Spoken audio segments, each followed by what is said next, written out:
Muy buenas noches, mi nombre es Cecilia Paola Olmos Bilbao la Vieja y hoy les hablaré sobre aspectos relevantes que atraviesan la economía de Bolivia y de Santa Cruz de la Sierra, como ser la baja rentabilidad de los fondos de pensiones, que impide jubilarse con topes establecidos en la Ley de Pensiones 065 para alcanzar una renta igual o mayor al 60% salarial.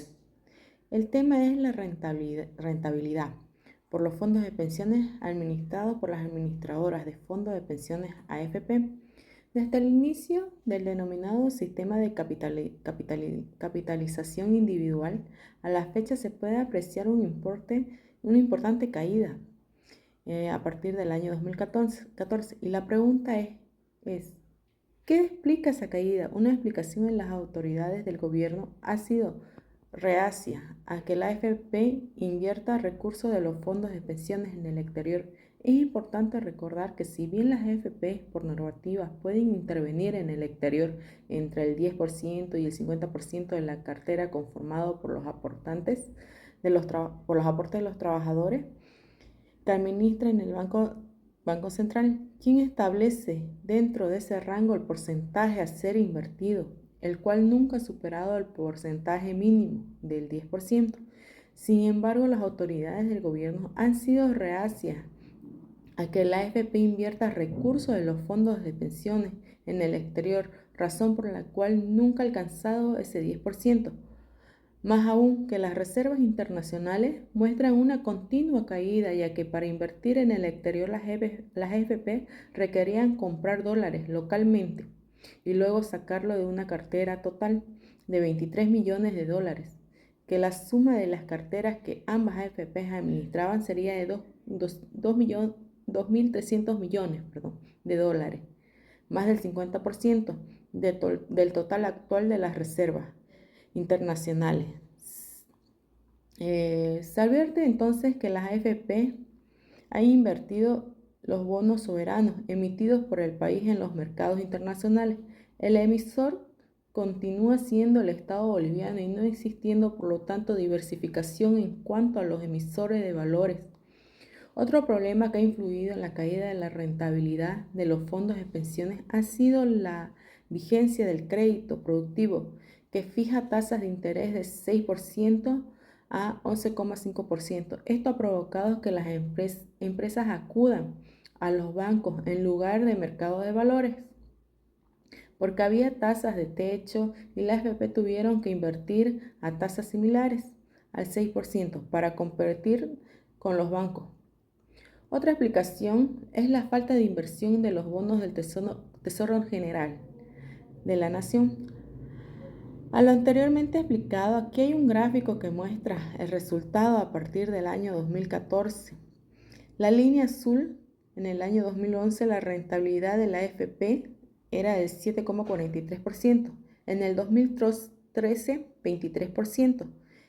Y el crédito productivo con tasas reguladas rige desde el año 2014. Y ese año el rendimiento bajó al 3,82% y en el año 2018 al 1,90%. Por otra parte, si los bancos tenían que prestar el 6% para cumplir con la normativa, tuvieron que financiarse a una tasa menor y eso afectó a las AFP porque los depósitos a plazo fijo en los que intervenían ofrecían menores ganancias. Queda claro que entonces que tanto la colocación de créditos al sector productivo y de vivienda de interés social, la tasa de interés reguladas como el endeudamiento interno de gobierno han sido y continuarán siendo financiados por los aportantes de los afiliados de los fondos de pensiones. Con lo siguiente, tiene un impacto negativo sobre las pensiones de jubilación. Otro tema que es el conflicto de interés. A partir de mayo del 2023, la gestora pública dependiente del Ministerio de Economía y Finanzas publica y públicas, perdón, y tras 7 años de deficiencias de gestión, observa y asume la totalidad de las funciones de la AFP y no son pocos los entendidos que han advertido el traspaso de la administración de los aportes de la AFP a la gestora pública generó una situación de potencial conflicto de interés debido a que las autoridades de fiscalización de pensiones y seguros que fiscaliza y regula la gestora pública también está supeditada al Ministerio de Economía y Finanzas. Es decir, que carece de la autonomía institucional y operativa para el cumplimiento imparcial de sus funciones. Por otro lado, este hecho de que el Tesoro General de la Nación es el principal deudor individual de los fondos de pensiones de septiembre del año 2022 adeudas 7.200 billones de dólares, por lo cual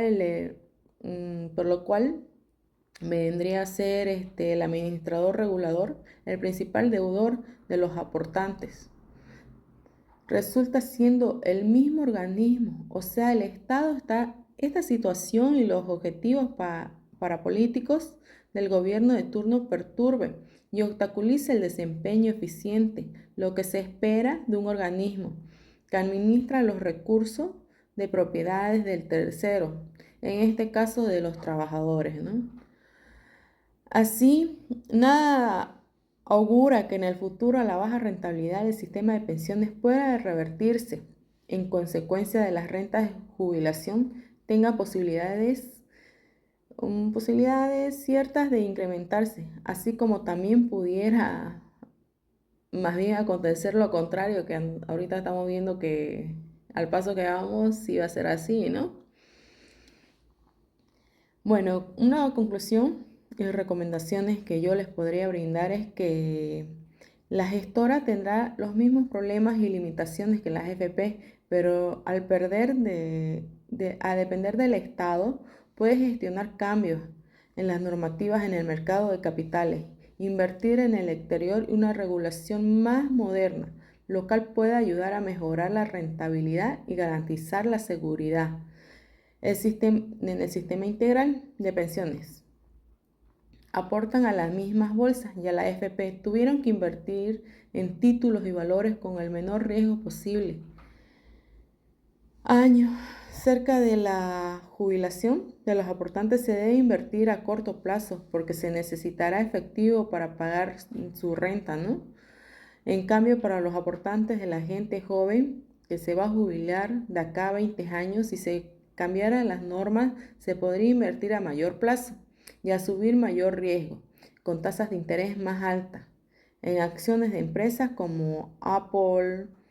En cambio, los aportes de gente con 55 años y más se podría invertir solo a corto plazo y solo bonos de tesoro del Banco Central de Bolivia.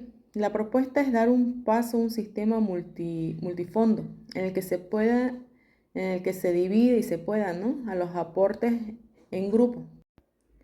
Por ejemplo, se podría dividir a los más jóvenes, ¿no? Al fondo 1, que vendría a ser de 25 años, al fondo 2, a los de 38 años, y al fondo 3, a los mayores de 42 años, ¿no?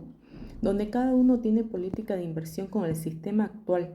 Los jóvenes sacrifican la rentabilidad futura para ayudar a los mayores de edad. Los fondos de inversión de otros países están divididos y de los más jóvenes se invierten en Tesla y en otras empresas. Mas el problema es para las autoridades de Bolivia. El sistema es solidario, nadie puede ganar más. También las pensiones pueden mejorar si se hacen buenas inversiones, como rentabilidad óptima. Se debe implementar una nueva ley de pensiones que sea más equitativa y justa para que la gente cuando se jubile lo haga con dignidad y calidad de vida. Y una rentabilidad debe tener dos caminos financieros o dos capitales nacionales o extranjeras, en la que la rentabilidad de sus recursos sea más alta y segura. Bueno, eso sería todo. Me despido. Muchas gracias. Hasta luego.